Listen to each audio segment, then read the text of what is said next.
Hello there, it's Swolbi on Kenobi. Dark Souls has transformed over the years from the mysterious and difficult challenge it once was into a fleshed out and well-known game world, where challenge runners have completed hitless runs, soul 1 runs, bare fist runs, even runs to see who can beat the most bosses in a single hit. But there's always been a question in my mind that I've wanted to answer. Can I beat Dark Souls? Not the in-game protagonist, the deceived chosen undead, but me, in real life. Obviously, I'm not taking a hit from Smo and living to tell the tale, but the physical effort required to beat the game. How much weight would that be? More importantly, could I do it? So today, I aim to answer that exact question in this video. Can I lift my way through Dark Souls? I load up a new game, create my character, and wake up in the Undead Asylum with my starting weapon. As you can see in the lower left corner, my current equipment load is 2.2 pounds, and in the upper left corner you see the total number of swings with the current weapon. Every step I take and every swing of the weapon will contribute to the final weight total. Deaths will cost the equivalent of 1,000 times my current equipment load. While every weapon swung will be counted individually, I decided on an increased difficulty modifier for steps taken. I ran the numbers on the maximum number of steps that I could take in a minute at both starting and in-game levels. It was 204 by the way. Then decided to use the most possible steps in the given time, instead of counting step for step. For example, while I've only taken 185 actual steps so far, the most I could have taken in this time frame is 388. As for why, it's a combination of saving time on the counting while maximizing challenge difficulty. It probably won't come back to haunt me. Probably. Switching weapons and equipping other gear such as shields or armor will change my currently listed weight and increase the multiplicative factor of each step. So to show you what I'm talking about, yes, a volunteer. Asylum Demon here took me 32 seconds to beat, which equals 107 steps, or 707.27 pounds at this weight, while taking 8 swings of the club to go down, or 52.91 pounds, totaling at 760.18 pounds. Not a bad start, but I've got a lot of ground to cover. From here, it's down to Blighttown. From here, it's down to Blighttown. Yada yada Blighttown, where I can grab a checkpoint before... Where the heck did he go? Alright, let's throw on some gear for the poison. Now we're... Okay, that's fine. I got what I needed. Up and out, I grab the free ring. I derobe to survive the drop. Grab my next bonfire, and I rest before... Hey, wait, no, what are you doing, my guy? You gotta... Armor on just to be safe. New shield on and armor off when I'm in the clear. And that's why you always take a rest when you light the bonfire.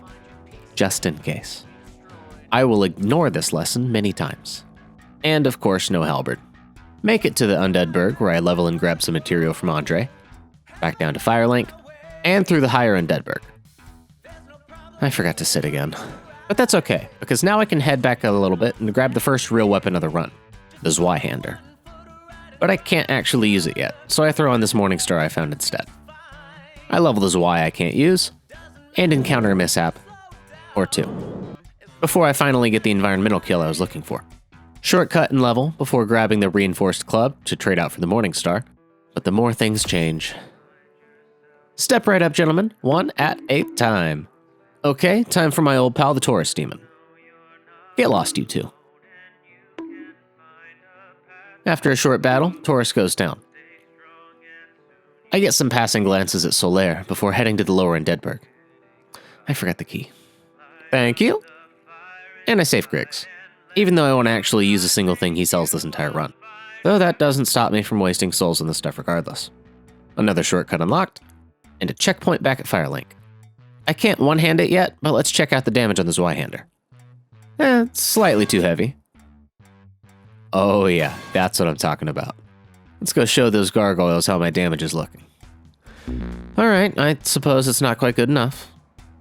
Still a bit off. Grab a Ring of Sacrifice to protect my humanity. And I switch out to the Reinforced Club to compare my damage. But no luck. So I head back to Andre to level the Zweihander a bit more, before re-equipping it and heading back in. Now that's more like it. With the first bell rung, I spin my new souls, kick Lautrec off his high horse, and I loot his corpse to reach the appropriate equipment load to use the Grass Crest shield and Zweihander together. Like I said, I never use any spells, but Griggs just looks so sad in his little corner. I make my way down to Capra Demon, but between the double dose of machetes and dogs, I can't quite pull it off the first go. One more trek down into the arena, some maneuvering at the top of the stairs, and presto. One key to the depths is acquired. Unlock the door, and bone out. Before heading down to the depths, it's time for a quick run through the Asylum Redux. It seems like this man has gone hollow, likely editing a Dark Souls 2 challenge video of some kind. Spend some souls on last-minute levels, and drop down into the straight demon fight. He's kind enough to clear out the extra enemies, before a good bit of kiting him around the arena leads to another boss crossed off the list. Now to grab the peculiar doll, and back to Lordran. Down to the depths to grab an ember and my pyro glove, before a speed run of the lower sewers and a refill of pine resin. At 280 swings of my Zweihander, I head into the gaping dragon fight. The Dragon of Blighttown offers me tail in exchange for moving on to a different boss, but this just solidifies my decision to put it down. Now it's back up to Firelink again for my pyro glove. Fine, I'll take this, sure. Damage check? Alright, let's head to Andre again. Real damage check. One more upgrade for the road, and restore my humanity to switch from a shred to a bulk. Now it's down to New Londo to grab a Firekeeper soul, to head up for the key to the seal. Grab a very large ember and bone out. Back up the elevator, drop off Andre's new toy, and back down to Firelink to take care of the untrustworthy cleric. Hell, Crestfallen too. Down to Blighttown again. Bro forgot his parachute. Oh wait, this guy didn't. Rest just in case. Try out the Wandering set for poison resistance, but very quickly decide that it's not worth the heavy roll. With my Zweihander swings at 351, I head into the Quelaag boss fight. Dingle, dangle, dingle, dingle, jingle, jangle, it's okay, look at the shiny. I'm doing some pretty good damage numbers by now, and after less than a minute and only 9 swings, Quelaag goes down. And some of you are probably relating to that for the wrong reasons. I ring the second bell, and then head further down. I grab the Chaos Bonfire, but I don't rest. I grab the first Demon Ruins Bonfire, but I don't rest. And then I make my way to the Ceaseless Discharge fight. While I'm down here, I figured that I'd give out free advice on the Ceaseless skip, as I've heard that it can be inconsistent. First, grab the clothes. Then don't follow my lead here, but wait in the back corner, as he always does this attack. What is important is that being on this side of the curve means that you'll bait a second swing for this back corner, and that's when you start to run. You can go the long way around or through the tunnel, whichever you prefer. But once you're past the final arch, Ceaseless does his leap of desperation. And now, 6 swings of anything, fists included, will bring down this lava-laden Leviathan. Bone out to Blighttown, and head around the swamp for some upgrade materials before making my way back to the surface. Ooh, close one. I just dodged a second run back up here. After I make it to Firelink, I spend souls leveling, and then upgrading at Andre, before heading into the forest. Light but do sit. Charge straight past the enemies, swap out the Grass Crest Shield for the Crest Shield, and then play around a dodgeball as I wait for my turn to deal damage. With the butterfly taken care of, I grab the Divine Ember and bone out. Not now, Andre. I'm headed to... Snake Way! I'll take these. Ooh, extra defense. Just dropping in. Thank you. Skip the bonfire. More shards. Huh. Needs the real key. But that's okay, because aside from this, I'm also grabbing the next weapon of the run, the Greatsword, as well as some upgrade materials. New weapon in hand, I make my way to the shortcut and head back down to Andre to level my new sword to +10. Hell, it's too big to be called a sword. Massive, thick, heavy, and far too rough. Indeed, this is a heap of raw iron. Or at least it is by Dark Souls 2. Not only does it get a visual upgrade, the weight goes from 26.5 pounds to 48.5, almost doubling. The Greatsword is one of the things that DS2 does right that carries on into future games. Though someone forgot to tell Miyazaki about aesthetics. He just left them out in the cold after letting Power Stance make a return. Oh, right. Heading up to the Undeadburg resets the fortress even if you don't rest. Probably should have restored my Estus then. Moving right along. I've still got the shortcut, so it's up to the bomb-throwing giant before heading into the Iron Golem fight. But I think this guy's fight promoter paid him to take a dive or something. The path forward is clear, but before I head to the Golden City, I turn back to take care of the Hidden Gate giant for another Titanite chunk. If you've been enjoying the video so far, it helps the channel a lot if you like and subscribe. Okay, real talk. I'm the worst at marketing interactions, and unfortunately, if I want to make doing this a real job, it's something that I've got to get better at. On the other hand, if you also hate the idea of ads or sponsorship segments in my videos, feel free to help me avoid both by becoming a channel member. There's a members-only Discord you can join, as well as emojis that you can use in Discord and on YouTube. There's more specific details about tier stuff, but everything above $5, which gets you videos 2 days earlier, is just higher shoutout tiers, showing your support for the channel and helping me make future content faster. Now I can catch a ride to Anor Londo, where I upgrade my greatsword to plus 13, deal with my least favorite camera angle of all time, and achieve the rare Deathless Rafter run. Oh wow, first try Archers too? Truly, this run is a blessing from the Lord. I miss him. Cash in souls. Remember to drink water, kids. Neat trick for these walls here with the thrust attack. Grab the shortcut, another Titanite chunk, and at 96 swings of the greatsword, I head into the fight with Ornstein and Smo. As is tradition, I go for Smo in round 1, so I'll have to deal with Super Ornstein. Though this time around, Ornstein seems to be trying a bit harder to protect his friend. But he can't stop me for long. This ruffles my jammies!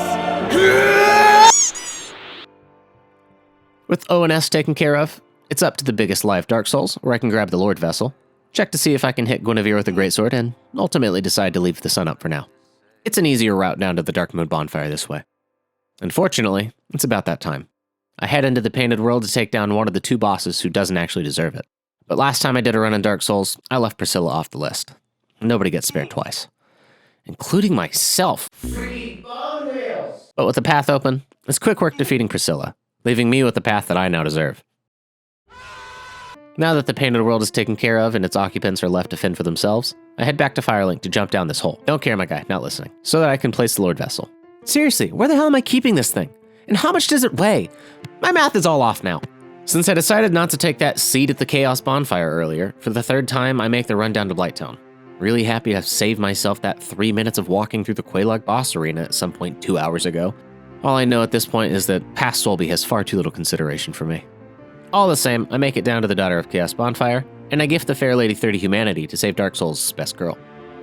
Oh right, I can't use the bonfire because Kirk invaded. Alright, he's taken care of, so I just need to head back and say, hey, wait, where are you going? Oh, alright. Going well. I guess this...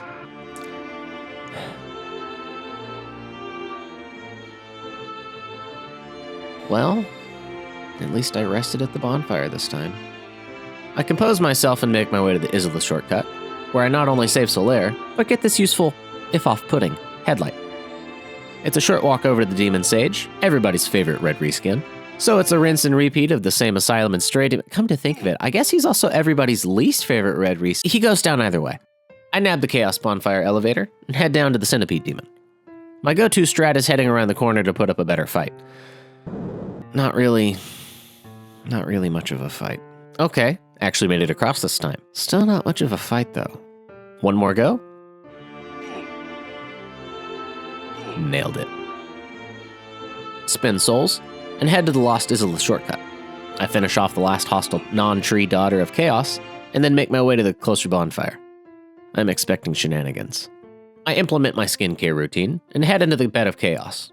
Not now, Kirk. I head to the left, one side taken care of and quit out. Back in, and off to the right side, and quit out once more. Everything is going well, until the witch pulls the Dikembe Mutombo and I'm sent to wait for the Ivory King. And another time, but this go round I forget the placement of the branch below.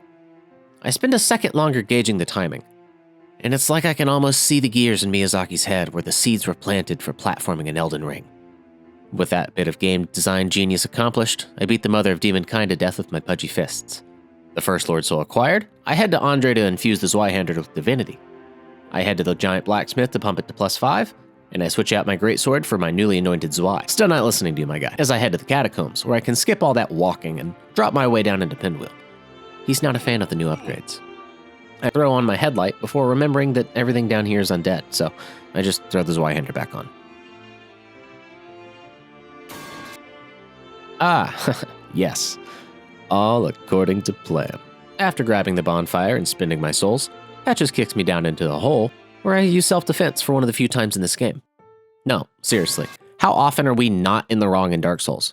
When the game starts, we're falsely imprisoned in an asylum at best, and then we spend the rest of our time storming different territories and assaulting the locals for what is sometimes literally rubbish. I can't blame any of these bosses for being upset with me. If some guy walked into my living room naked with a sword, I wouldn't start off with, "Oh, hello sir, how are you?" I grabbed the large divine ember before being taken out by said locals, who had noticed my progression from breaking and entering into armed burglary. Fortunately, I still got what I needed. So it's over to Andre to grant him his last new fire. I get the Zweihander upgraded and, as you might expect, I head to the Darkroot Garden so that I can open the bottom of the Spiral Watchtower. I end the imprisonment of the Havelstan and pocket another shiny object. It's back outside to the garden, and deeper into the basin, where I put down the first of 2 draconic enemies I'll face in this cove. I reload the area, and there's now a golden crystalline in the back of the cave. I free Dusk of Ulasil from her prison and begin my route to her homeland. With a warp to Anor Londo, I head to the first archive bonfire and grab the pendant for the DLC. Oh yeah, you know what time it is. It's time for the Duke Skip. Oh wait, not that time. Or this time. So I spend the next hour jumping off of a cliff in an attempt to do the Duke Skip. Just picture Seath sitting in his little alcove waiting for me to walk in so he can put me in prison, just hearing the elevator go up and down and up. Hey, that's new. And down. Yeah, it would have been way easier to just die and escape from the cell, but sometimes it's fun to do stupid things. I lose 8 minutes of footage during the elevator attempts, so let's go ahead and aim high. Add 5 extra deaths for the time that I lost, as the average time per death so far has been 2 minutes. Eventually, unlike Sisyphus, my suffering comes to an end. A grand total of 31 deaths at the hand of the elevator. Now to make my way ever so cautiously to the nearest bonfire.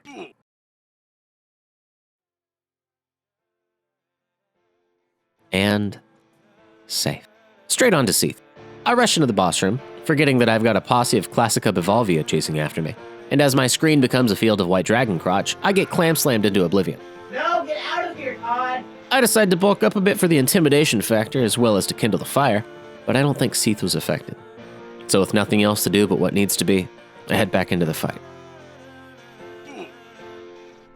And once again, 3rd time's a charm. With 2 Lord Souls taken care of, I head down to New Londo to grab the final 2 Titanite chunks I need. One I'll hopefully get from, oh, perfect. Thank you, Mr. Darkwraith, sir. The second one is in this chest right. Oh, shoot. I lost about 13 minutes of footage here, but I know exactly what happened. I grab this chunk from this chest, and then I bone out to Firelink. From Firelink, I warp over to the Undeadburg, where I spend 1,600 souls upgrading my greatsword to plus 15, and then I head straight into Darkroot Forest, where I swing the greatsword 1 time to kill an Ent. I then run down into Darkroot Basin, bypassing all of the enemies until I reach the entrance of the DLC. I attempted the Sanctuary Guardian 1 time where I only got 4 swings off, 3 of them misses, before dying and checking my capture card. And all of that brings me up to 410 greatsword swings. A second attempt at the Sanctuary Guardian goes about as well as the first, but wouldn't you know it, it's another 3rd try victory. Probably would have won on the first try if I hadn't swung into the air so many times. A repeat of spinning souls and grabbing a shortcut, and it's on to Artorias of the Abyss. I get a grand total of 1 swing off on my first attempt, the Abyss Corrupted Knight styling on me with front flips, and I head back into the fight determined not to let this get to the 3rd attempt. It wasn't flawless, and it could have been faster, but on the 2nd try, Artorias goes down. Rest easy, soldier. Spend souls, rush to the township to grab the silver pendant, and a quick walk straight off the side there. No need to jump, I guess. I'll just walk straight off of a different sidewalk. All right, and now I'm in a corner. Ulasil, wish you were here. I grab the crest key, completely forget to roll, and avenge the younger jump-scared Swolbi of the past, before rushing the darkness to grab the 2nd elevator. Huh, wonder what her problem is. I restore my humanity to kindle the bonfire to the max, and it's down into the valley. I run straight into Calamit's boss room, slide down the ladder to the bottom, and then I bone out to safety. From the bonfire, I head up to Goff, and I exhaust his dialogue fully before reloading the area. And now, Goff is offering to ground my flying foe. Through the fog gate, and into the Calamite fight for real.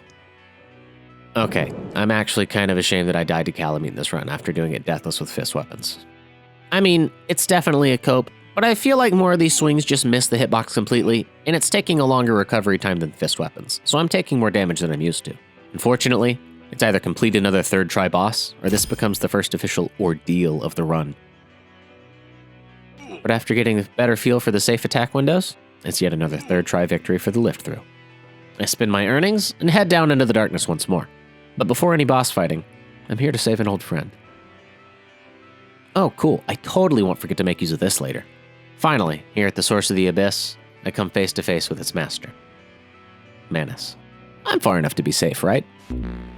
Alright, I've got a feel for this. He's half dead, and look at that health. Yes, Dark bead. Listen here, Manus. At this point, I've got an accidental theme to keep rolling, so I'm gonna need you to... Rude, don't do that. I'm gonna need you to let this slab break you down. Third time's the charm. Now it's back up to the Tomb of the Giants.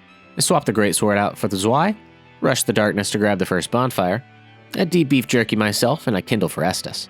Before ending the life of Paladin Leroy, who doesn't even have the time to say Jenkins. I drop down into the Nito fight, and finish off the bony boys in the boss room. About halfway into the fight, I switch off from the Zwei to the greatsword to compare damage, and holy smokes, that's a good bit more. So with Nito being only the second boss of the run to use more than one weapon, the Zweihander now sits at its final swing total of 519. As I continue on with the greatsword, which is currently sitting at 615 swings, I spin my souls, pointlessly level up the Zweihander, and head into the Darkroot Forest so that I can say goodbye to an old friend. There is no boss fight here. Sif recognizes me after her ages of waiting, and she allows me to put her down with a hitless fight. She knows it's her time to rest. That is the end of that discussion. With the Covenant of Artorias in my possession, it's time to go down to New Londo for one final time. I drop into the Abyss, and come face to face with the final bearer of Lord Soul, the Four Kings. The Four Kings deal incredible magic damage, as well as having powerful physical sweeping attacks. But with enough damage per king, and enough patience with the Estus Flask, you can make the Four Kings the Three Kings. Or in the case of some insane gamers out there, the One King. As has become the habit, I spend my souls, do a bit of last-minute housekeeping by heading over to level my Estus Flask to +4. Don't worry about where I got the other Firekeeper souls. And I end the illusion cast over Anor Londo, so that I can skip finding the Darkmoon Seance Ring, leading to the final boss fight before Gwen. Unfortunately for Gwendolyn, mind over matter doesn't quite help them prevent this massive slab of iron from crushing their face until the fight is over, marking a quick one for the record books and leaving me with only one final objective. This is it. This 9-hour-long run has been the equivalent of 113,631 steps, 3 months of lifting, and now it's time for the final boss of the lift through. With 74 swings of the club, 85 swings of the Morning Star, 104 swings of the Reinforced Club, 519 swings of the Zweihander, and sitting at 680 swings of the Greatsword, I walk into the fog wall to face off against Gwen.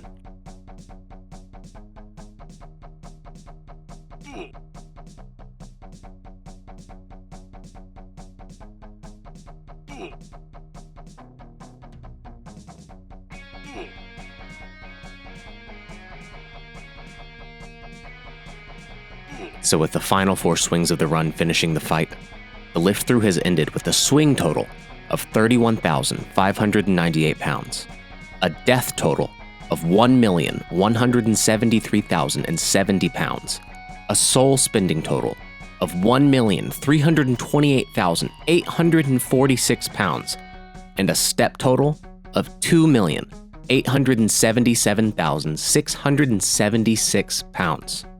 Meaning that Dark Souls finishes off with the newest lift-through record, 5,411,190 pounds, or 2,454,474 kilos.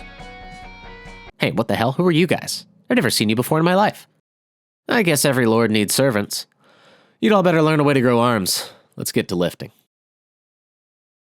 Thank you so much for watching another one of my challenge runs, and a huge thank you to my members, Koztak, Mrs. Swolbi, and Elijah Butler. A few announcements. My next few videos are already in the works, and I'm hoping that I can get at least 8 videos uploaded this year. And second, I will continue to live stream future challenges on my channel so that members can use their custom emotes. But after the live streams end, they will be removed from my main channel and will be posted as VODs the next day on my secondary channel, Swolbi 2 Kenobi. Third, all new music that you heard in this video, as well as all previous music from old videos, will be added onto my Swolbi Tunes Kenobi channel. And that's everything I've got for you guys today. So as always, this is Swolbi 1 Kenobi, signing off.